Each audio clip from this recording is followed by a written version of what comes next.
Subscribe to Awaaz today. Click on the bell icon for latest national and international buzzing news. यही तो सवाल हम भी पूछना चाहते हैं उनको कि आप क्यों ये कर रहे हो,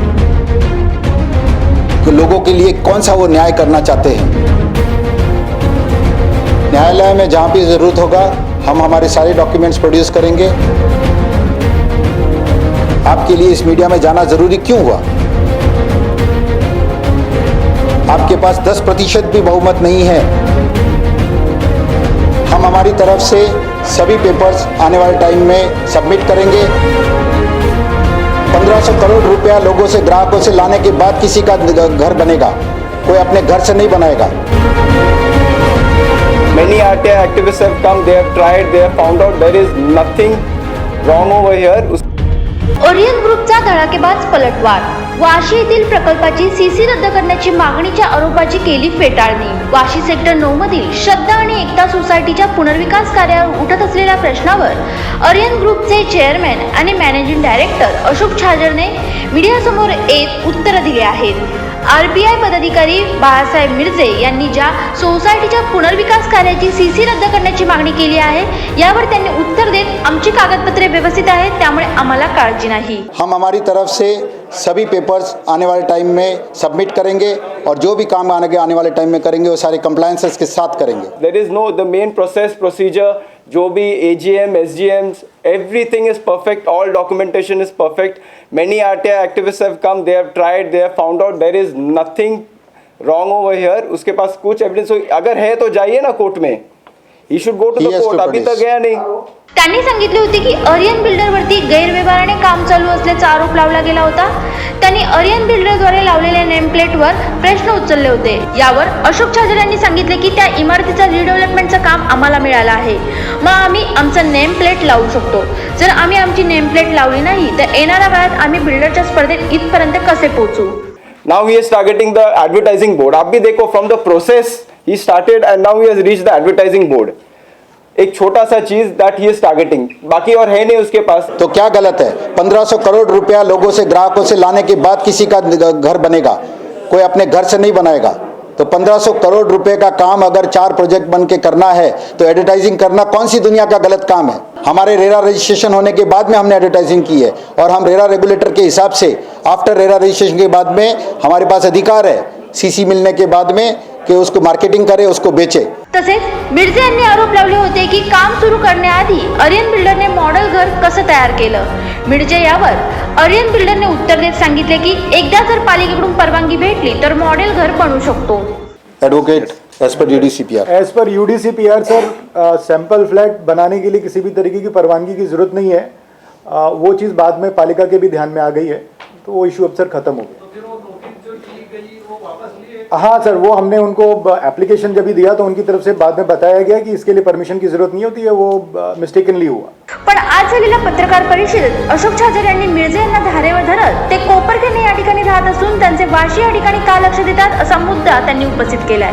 तसेच जर येणाऱ्या काळात वेळ पडली तर आम्ही न्यायालयाचे दरवाजे ठोठवू असे त्यांनी सांगितले.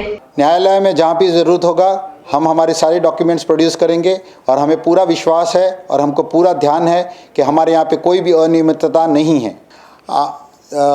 सोसाइटीनी आणि आम्ही एंड हमने जो भी रिक्वायर्ड डॉक्यूमेंट्स जब भी मांगे गए हैं उसको बहुत ही कम समय के अंदर कॉरपोरेशन में सबमिट किए हैं.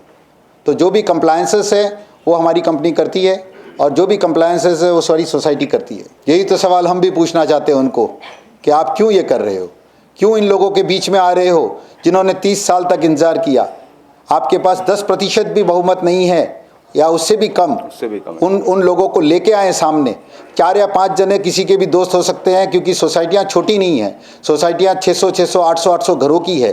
तो जब 2000 घरों में से आपके पास गिन के 100 लोग भी नहीं हैं और हाईकोर्ट के तहत रेगुलेशन रीडेवलपमेंट के तहत बहुत क्लियर है कि 51% से ऊपर भी हो तो हाईकोर्ट ने भी निर्देश दिए कि रीडेवलपमेंट होना चाहिए.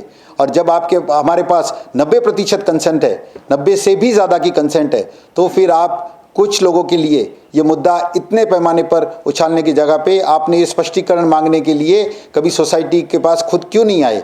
आप किसी मेंबर के तहत भी आ सकते थे. आपके लिए इस मीडिया में जाना ज़रूरी क्यों हुआ? कारणचा जबाब तेच देता येणार, त्यांनाच देता येणार कि ते कशासाठी लोगों के लिए कौन सा वो न्याय करना चाहते हैं, कौन सा वो कुछ लोगों के लिए जो बोल रहे हैं कि कोई उनके साथ धोखा हुआ है, उनके साथ धांधली हुई है, उनके अधिकारों का कोई गबन हुआ है, वो उनको सिद्ध करना होगा कि किन लोगों के अधिकारों का सिद्ध हुआ है, सोसाइटी में रहने वाले जूने घर के अंदर के किस मेंबरों का और कितने मेंबरों का. आज तक हम इस शहर में अनगिनत प्रोजेक्ट करते आए हैं और जैसे एक साइन बोर्ड होता है, जाहिरात एक अलग सब्जेक्ट है जिसको एडवर्टाइजिंग बोर्ड बोलते हैं, लेकिन अगर आप जहाँ पे रह रहे हैं, क्या उस बिल्डिंग के ऊपर कोई नाम नहीं है? अगर नाम नहीं होगा तो कोई आने वाला आदमी एड्रेस कैसे ढूंढेगा? कोई आने वाले टाइम में काम होने पे ऊपर सामान और ट्रकें आने वाले उस जगह को कैसे ढूंढेगी?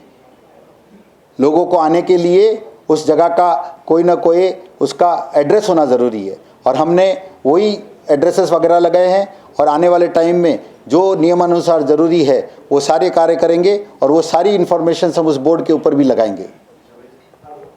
जैसा सीसी का नंबर होता है वो सब कुछ लगाना होता है, तो अब वो भी सब चीज़ें लगाई जाएगी. वो उन्होंने हमारे समक्ष रखना पड़ेगा या फिर उन्होंने अधिकारियों के समक्ष रखना पड़ेगा. जिस प्लेटफॉर्म पे उनको लगता है कि उस चीज़ का सही ऑडिट हो सकती है, वो कोई भी टाइप का डॉक्यूमेंट नहीं रख पा रहे हैं, वो कोई भी टाइप का ठोस सबूत नहीं ले आ पा रहे हैं, वो सिर्फ और सिर्फ अपने व्यक्तित्व रख रहे हैं. तो व्यक्तित्व को किधर रखा जाए? अदालत का दरवाज़ा हम खटखटावे, उसके लिए हमें अभी तक इस टाइप का कोई भी कारण या मुद्दा नहीं मिला है जिसके ऊपर हमको जाना पड़े. और ज़रूरत पड़ी अगर इस टाइप का कोई भी सरकार की तरफ से प्रोजेक्ट के ऊपर और सोसाइटी के ऊपर कोई हानि रहेगी तो हम ज़रूर जाएंगे. अगर कोई पर्टिकुलर एविडेंस के साथ रहा, अगर उसमें कोई बहुत बड़ा तथ्य रहा तो ज़रूर उसके ऊपर केस करेंगे. आमदार गणेश नाईक यांच्या आठवडा बैठकीत मिर्झा यांनी आयुक्तांची भेट घेतली होती, परंतु आज अशोक छाजेड यांनी गणेश नाईक यांच्यावर विश्वास दाखवत ते आमच्या सोबत आहे असे सांगितले. मैं दादा को बहुत अच्छी तरह से जानता हूँ. दादा बहुत ही चीज़ों को जहाँ पे ज़रूरत होती है खुद समझने के लिए गए, उन्होंने अपना कोई निर्णय नहीं दिया है. दादा का आशीर्वाद मेरे साथ हमेशा रहा है, ज़िंदगी भर रहा है. दादा हमेशा मेरे ऊपर आशीर्वाद रखे हैं और हमेशा रहेगा. व्हिडिओ जर्नलिस्ट सुमित्रांसह प्रियांश बंचा report, Navi Mumbai. Subscribe to Awaaz today. Click on the bell icon for latest national and international buzzing news.